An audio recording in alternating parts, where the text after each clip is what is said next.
राजस्थान के बंदे ने इंडोनेशिया में आके लव मैरिज किया है भाई, बहुत बड़ी बात की भाई ने, और यहीं पे सेटल हो गया आराम से अपना, और एक बहुत बड़ा सिस्टम सेट कर रखा है, और मतलब बहुत ज़्यादा पैसे कमाते हैं ये सोनू भाई हमारे साथ में।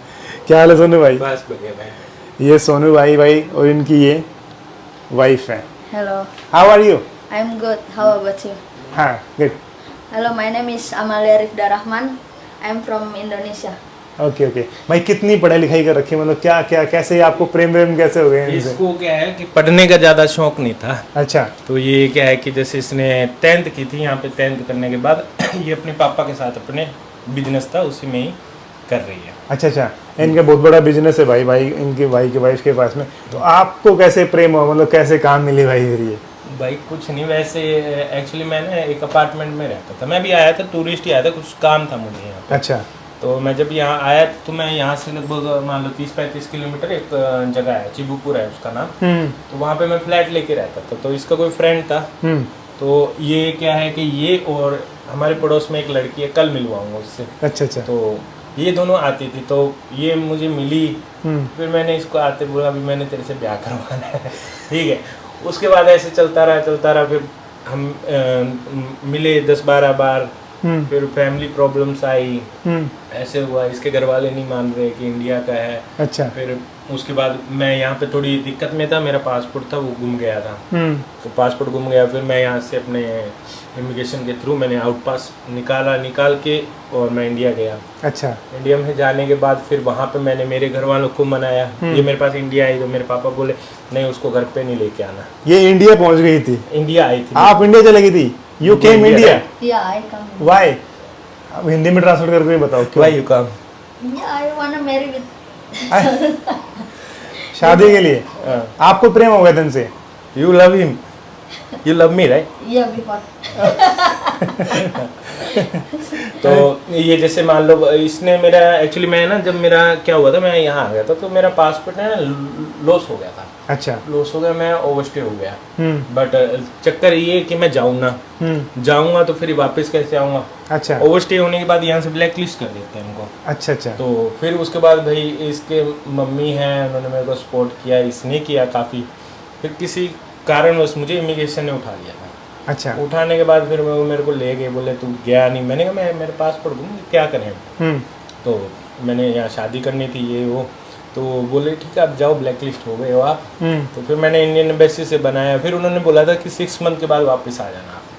मैं फिर क्या है कि इंडिया चला गया। फिर ये क्या है कि 2-3 महीने के बाद ये बाकायदा मेरे को यहाँ से इंडोनेशिया से हम मलेशिया तक फ्लाइट में इकट्ठे गए थे। अच्छा अच्छा। फिर मलेशिया से ये वापस यहाँ पे आ गई। मैं इंडिया चला गया, अमृतसर उतरा, वहाँ उतरा। फिर मैंने वेट किया पासपोर्ट बनाने का।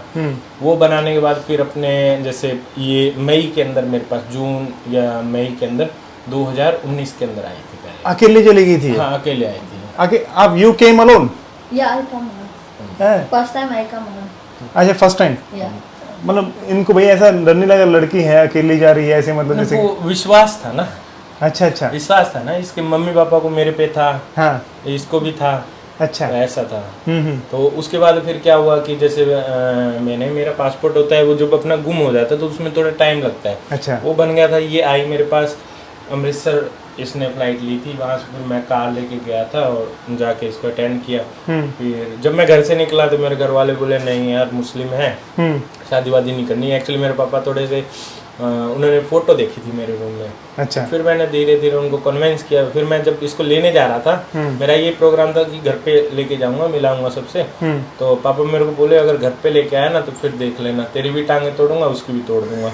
अच्छा तो अच्छा। फिर मैंने कहा चलो ठीक है कोई बात नहीं, मैं नहीं लेके आऊँगा। मैं क्या है कि अपने इसको लेके अमृतसर से फिर हम गुड़गांव गए, कुछ दिन गुड़गांव में रहे।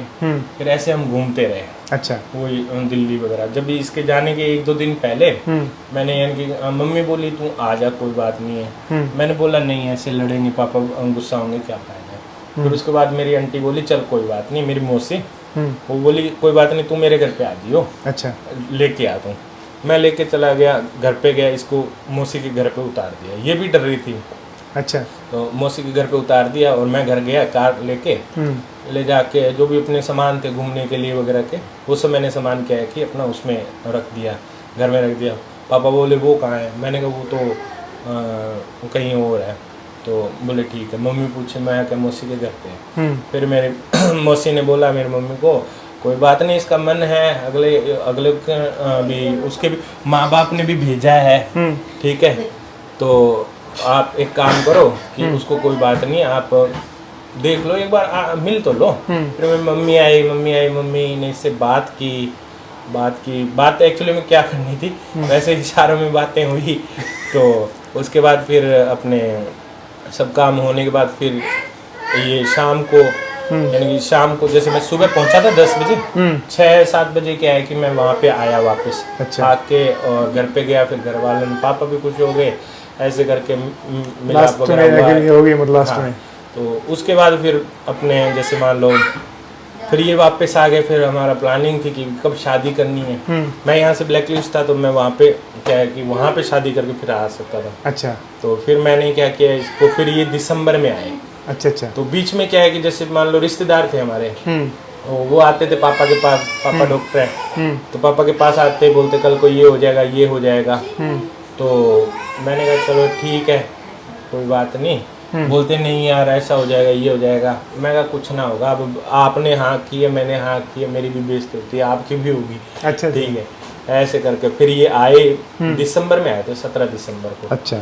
यहाँ पे 17 दिसंबर को आए। आने के बाद उसके बाद फिर उसी दिन हमने मतलब ये पूरी फैमिली के साथ में आए? हाँ, ये अपने मम्मी पापा, अच्छा। और भाई है इसका छोटा, हाँ। और ये आए यहाँ पे। दिल्ली उतरे, दिल्ली उतर के हमने जो कोर्ट मैरिज का सिस्टम होता है इंडिया में, स्पेशल मैरिज होता है, अच्छा अच्छा। उसके थ्रू मैंने वहाँ से करवा के उसके बाद फिर मैं घर पे आया। घर अच्छा। पे फिर ब्याह किया, 24 तारीख थी दिसंबर की, हाँ 2019 की। उसके बाद हमने ब्याह करके फिर हम यहाँ वापस- आए। हाँ। आए, मुझे यहाँ से एयरपोर्ट से वापस डिपोर्ट कर दिया। अच्छा अच्छा। मेरे को वापस कर दिया। मेरे को वापस कर दिया। तो फिर पूछा क्यों किया, बोले हमारा सिस्टम ऐसा है कि इसमें से ऑटोमेटिक नहीं होती, मैनुअली क्लियर करानी पड़ेगी। अच्छा। फिर भाई मेरे टेंशन, इनके रिश्तेदार यहाँ अड़ीक रहे। मेरे घर वाले सोच रहे चल चला गया लड़का, अब ठीक है, ब्याह हो गया, सब कुछ बढ़िया हो गया। फिर मैं वहाँ दिल्ली जाके बैठ गया। अब दिल्ली में इंतजार करूँ कब हो, तो घर भी नहीं जा सकता। घर क्यों, वो फैमिली वाले ने तोड़ा बोलेंगे, वहाँ से आ गया, क्या किया है तूने सिस्टम। तो ऐसे करके फिर ये इसके पापा हैं, उनकी जानकारी अच्छी है। अच्छा अच्छा। तो यहाँ पे हमारे पड़ोस में, तो वो इमिग्रेशन यहाँ पे जो मेन है ना, उनके हेड में आईटी का काम करते हैं, हेड ऑफिस में।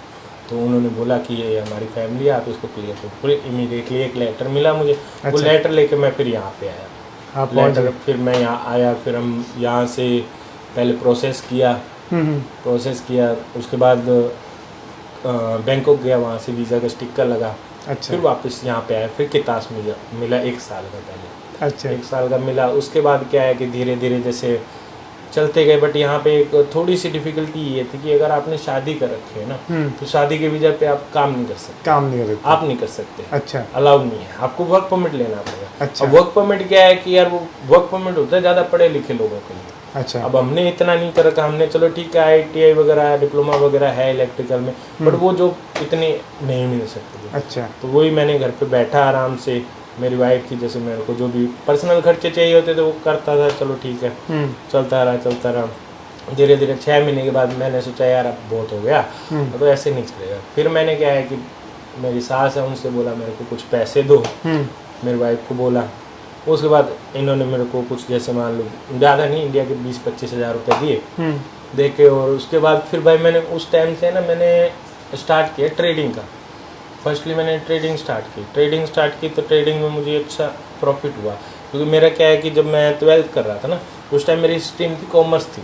अच्छा। तो कॉमर्स की वजह से क्या है कि मुझे थोड़ा नॉलेज अच्छा था शेयर मार्केट का।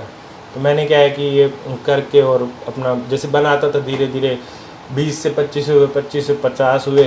तो ऐसे करके फिर मैंने क्या किया, बिटकॉइन है ना, मैं बिटकॉइन सेल करने लग गया। कुछ साइट्स हैं जिनके ऊपर क्रिप्टो करेंसी हम सेल करते हैं। अच्छा। वहाँ से मुझे एक बहुत अच्छा क्लाइंट मिल गया। मैंने लगभग ओवर कम से कम है ना 30 बिटकॉइन के करीब बेचे थे। 2020 के सितंबर में बेचे थे। अच्छा। और मेरे को कमीशन में कम से कम 6 बिटकॉइन के करीब मिले थे। अच्छा। वहाँ से फिर क्या है कि आपने आगे बढ़ते रहे, फिर गाड़ी ले ली, ये ले लिया, वो ले लिया। आप तो खूब मौज कर रहे हो गाड़ी वाड़ी। उसके बाद अपने मैंने माइनिंग करता था, मेरे पास घर पे रिग लगाई हुई थी, मैं इथेरियम माइनिंग करता था।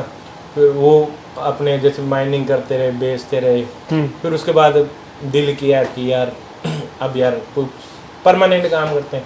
तो फिर ये क्या है कि अपने पापा के साथ काम करती थी, इनका बिजनेस था, ये रिटेल का काम करते हैं अच्छा अच्छा। मॉल के अंदर। हाँ। तो मैंने कहा मुझे भी करना है। तो फिर मेरे जो ससुर है वो बोले चलो ठीक है, तू एक काम कर, हमारे काम में घुस जा, अपना अलग से काम कर ले। तो फिर भाई मैंने जो भी अपने पास इन्वेस्टमेंट थी उसको लगा के और मैं फिर अपना होलसेल का काम कर लिया। मैंने ताना बांग के अंदर दुकान लिया, अपना गोडाउन है, माल अपने पास फुल है और बढ़िया है, ऊपर वाले की दया से अपने को यार अच्छा है, यानी कि मेरा टाइम पास बहुत अच्छा है। अब ये बताओ Reset भाई, हो गए। ये बताओ भाई कि इनके साथ आपको कोई कल्चरल प्रॉब्लम ऐसे समझने में, अंडरस्टैंडिंग में कुछ नयापन नहीं लगता? भाई आपने इंडोनेशिया में शादी की है नहीं तो ऐसा कुछ नहीं हुआ। अच्छा ऐसा कुछ नहीं हुआ क्योंकि उसकी वजह ये है कि पहले मैं ना काफ़ी कंट्रीज में रह चुका हूँ, सिंगापुर, मलेशिया। अच्छा। तो मैं 2011 से घर से बाहर हूँ, तो उस टाइम से मुझे एक्सपीरियंस है इन चीज़ों को कैसे एडजस्ट करना है। अच्छा। हाँ, बट यहाँ पे ये दिक्कत आती है कि जैसे मान लो डेली, जैसे अभी मान लो वाइफ है थकी हुई है, तो अपना खाना होता है थोड़ा हार्ड होता है। अच्छा। 2 घंटे 2.5 घंटे लग जाते हैं। अच्छा करी बनाई, फिर रोटी बनाई, तो उसमें कई बार आती है कि वाइफ है वो बना देती है डेली, जैसे सब्जी बना देती है, ठीक है, रोटी बना देती है, कभी बोल देते हम चल एक काम कर चावल रख दे, करी के साथ खा लूँगा। तो ऐसे चलता रहता है, एडजस्टमेंट होती रहती है। अच्छा अच्छा। इनको बताओ, इनसे पूछो कि भी आपको कोई प्रॉब्लम नहीं आई भी इंडियन ने शादी किया है ऐसे? You don't have any problem when you marry with Indian boy? You feel anything different or not? Just different because I have to cook Indian, I have to learn also, but right now it's okay.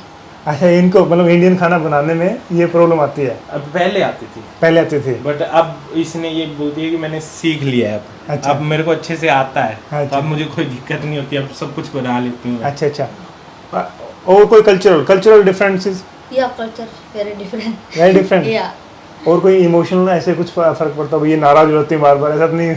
नहीं ऐसा कुछ नहीं होती। Indian wife होती है जब जैसे मान लो वही सिस्टम है जो इंडिया वाली वाइफ का होता है, वो यही है। अच्छा वो हर जगह सेम है। अभी जब आदमी होता है ना, आदमी की जूनी ऐसी होती है। अच्छा। जो क्या है उसका ये काम है कि धरती पे पैदा हो, पैदा होने के बाद बस तू बड़ा हो, पढ़, तब तक माँ बाप तेरे को बोलेंगे भाई तेरे को कमाना है, कमाना है, कमाना है, ठीक है। कमाने के बाद फिर तू जब जॉब लगेगा तू भाग रहा है, फिर थोड़े दिन बाद तेरी शादी हो जाएगी, शादी होने के बाद फिर भी तू भागेगा पूरी उम्र, तेरे को कम पड़ेगा, तू जितना भी कमा लेगा, कुछ भी कर लेगा भाई, उतना ही तेरे को ऐसे लगेगा कि नहीं यार अभी कुछ और करना है। अभी भी मेरा ठीक है, मेरा बढ़िया सेट है आज की डेट में, मुझे कुछ किधर मैं घर से बाहर एक कदम भी नहीं रखता हूँ। कभी भी आके देख लियो, मैं यहीं अपने सोफे और कंप्यूटर के आगे बैठा रहता हूँ, अपना सेट है, घर से पैसे कमाते हैं। वाइफ जाती है, मेरी दुकान है, मैंने अपने यानी कि एम्प्लॉय रख रखा है, वो खोलते हैं, वही बेचते हैं, हिसाब दे दिया, वाइफ जाएगी हिसाब ले आएगी, मेरे को आके बता देगी ये सेल हुआ, ये नहीं हुआ, ठीक है। मैं अपने घर पे बैठ के अपना करता हूँ। और भाई की वाइफ को ना, इनको गाड़ी ड्राइविंग भी आता है, ये आपने सिखाया पहले से आता है इनको? नहीं, ये छोटी थी ना, हाँ। छोटी से इसके पापा के पास गाड़ी थी ना, तो उसी से क्या है पापा से सीख ली, फिर पापा ने ले दी इसको गाड़ी अलग से। फिर जब हमने शादी की थी उस टाइम भी इसके पास इसने ली थी, अपनी खुद की गाड़ी नहीं ली थी। बट जब हमने एक्चुअली क्या हुआ था कि जब हम वहाँ से इंडिया से शादी करवा के जब गए हुए थे ये लोग तो पीछे से यहाँ पे क्या है ना, जकार्ता के अंदर फ्लूड आता है। अच्छा। बरसात हो जाती है, ओवरफ्लो हो जाता है, हर जगह होता है ये ना कि जकार्ता ये जो होती है ना सी वाली कंट्री होती है, उसमें ये होता है। तो क्या बरसात होगी, बरसात से क्या है समुद्र में पानी जा नहीं पा रहा, बरसात हो रही है, ओवरफ्लो होगा तो आपके घरों में पानी आ जाएगा। अच्छा। वो होता है 4-5 सालों में एक बार होता है। अच्छा। जब मेरी शादी हुई तो पीछे से वो हो गया था यहाँ पे। अच्छा। तो ससुर के पास मर्सिडीज थी, उसमें पानी भर गया, एक कैप्टिवा थी उसमें भी भर गया, इसकी गाड़ी में भी भर गया। अच्छा। ऐसे करके घर का काफ़ी सामान खराब हो गया था और गाड़ियाँ खराब हो गई। आए तो एक तो वहाँ गए थे वो खर्चा लगा था, फिर शादी वादी में लगा था, फिर उसके बाद ये सब दोबारा से बनाया दोनों गाड़ियाँ दोबारा से ली। हाँ, बट ये मैंने अब आके मेरी खुद के लिए ससुर जी को थोड़ी हेल्प की, उन्होंने मेरी हेल्प की घर में, उन्होंने उनको घर का जैसे कुछ हेल्प किया जैसे उनके बिजनेस से। बट ये है कि ऑलमोस्ट क्या है कि बहुत ज़्यादा इंडोनेशियन जो होते हैं ना, हाँ, वो यानी कि एक तरह से कह सकते हैं स्पोर्टिंग होते हैं। आप सिंगापुर में जाइए, आप सिंगापुर में गए थे, हाँ, हाँ। बट अगर आप किसी से कुछ पूछेंगे ना तो वो आपको एडवाइस भी नहीं देना चाहेगा, अच्छा। सही एडवाइस नहीं देना पाएगा अगर लोकल है। अच्छा। लोकल है, बट अगर यहाँ पे आप है ना, मैं एक बार बातम आया था, मैं उस टाइम मैं ना स्टूडेंट था तो पढ़ता था, तो मैं बातम आया, मेरे पास पैसे नहीं थे, मैं सिर्फ आया था कि मैं एंट्री मारूं, एंट्री मार के वापस सिंगापुर में जाऊं, तो उसके लिए आया था। मेरे पास क्या है कि स्टूडेंट थे, इतने पैसे नहीं होते थे, तो हम वैसे मैंने कहा चलो यार पास में पड़ता है, शिप से जाएंगे आ जाएंगे, तो मेरे पास मुश्किल से $200 थे, वो स्ट्रगलिंग वाले डेज थे। तो मैं वहाँ पे क्या है कि मैंने देखा होटल का सिस्टम, देखा नहीं भाई ये तो बहुत महंगा पड़ेगा, और क्योंकि इंडोनेशिया कहने को इनकी करेंसी है वो छोटी है, बट वो छोटी नहीं है एक्चुअली में, वो बड़ी है, वो बड़ी है इनका। अच्छा। बस नोट है ना उसमें 03 ज़्यादा लगी है, ज़्यादा कुछ नहीं है। अच्छा। जो यहाँ के लाख रुपए है ना, उसके पीछे के 3 जीरो हटा दो, 100 रुपये बनेगा, वो इंडिया में 500 रुपये होगा। अच्छा। और इधर का 100 रुपये आप खर्चोगे ना तो आपको पता चल जाएगा कि यार नहीं, ये कंट्री तो हमसे भी ज़्यादा, यानी कि ज़्यादा खर्चीली है, ज़्यादा खर्चीली है, ज़्यादा महंगी है। बढ़िया है। अभी प्रेसिडेंसी ले रही है इंडोनेशिया, T20 की ले रही है, और इस कंट्री में अभी स्कोप है। बट ये है कि यहाँ पे थोड़ी सी ये दिक्कत है कि शादी करवा के सेट होना, ये मत सोचना कि भाई शादी करवा ली और सेट हो जाऊंगा, नहीं ऐसा नहीं होगा भाई, खुद हाथ पैर मारने पड़ेंगे, खुद करना पड़ेगा। अगर तुम शादी करोगे ना तो घरवाली ये है कि तुम्हें खाना दे देगी, अच्छा, ठीक है, या तुम्हें रहना दे देगी, उससे ज्यादा कुछ नहीं देगी, आपको करना पड़ेगा। हाँ, बट ये अपने को सपोर्ट बहुत करते हैं, अच्छा, लोग बहुत अच्छे हैं। अच्छा, अभी खाना दिखाओ भाई, कैसा खाना बनाया, सारा इन्होंने बनाया ना। हाँ हाँ, ये देखो, ये कौन सा सब्जी बनाया है? Jeera aloo. जीरा आलू। Yeah. और ये And this one is kadhi. Kadhi banana. Kadhi. सो इनको पहले से आता था या फिर ये सीखा ना? इसको कुछ मैंने सिखाया, कुछ यूट्यूब से देखा इसने, अच्छा। ऐसे करके धीरे धीरे सीख लिया। अच्छा, रोटी भी दिखाओ, रोटी बनाया होगा। ये देखो जी कितनी सुंदर रोटियां बनाई हैं। तो ये आपने रोटी भी आपने बनाना सिखाया इनको? रोटी जैसे मैं जिस टाइम इमिग्रेशन में था ना, यहाँ से डिपोर्ट हुआ था, उस टाइम मैं खाता था रोटी। अच्छा। तो ये जब भी मेरे को मिलने आती थी ना तो ये देखती थी कि मैं कैसे बना रहा हूँ। अच्छा। तो जब हम वहाँ गए, इमिग्रेशन में था, तो ये क्या है कि मेरे लिए ना आटा ये लेके आई, उसको गूंदा, जैसे हम गूंदते थे तो ये देखती थी, वो सीख गई थी ये। उसके बाद ये क्या है कि जैसे इसके पास बेलन तो था नहीं, हाँ। तो जो सॉस की बोतल होती है उससे इसने 4-5 रोटियां बना के लेके आनी है, 4 के साथ मेरे को दे के जाना वहाँ पे। अच्छा अच्छा। और भाई का छोटा बच्चा है, देखो जी ये Hello. ये साहिल वर्मा ये देखो जी, ये बिल्कुल साहिल जैसा ही है भाई और छोटा ही है, ये बहुत मस्त है, बहुत मस्त रहता है बिल्कुल। देखो ये मेरे को एयरपोर्ट से लेने गए ना, वहीं इसने मेरे साथ मस्ती करना शुरू कर दिया था। ए साहिल, ए दीदी ये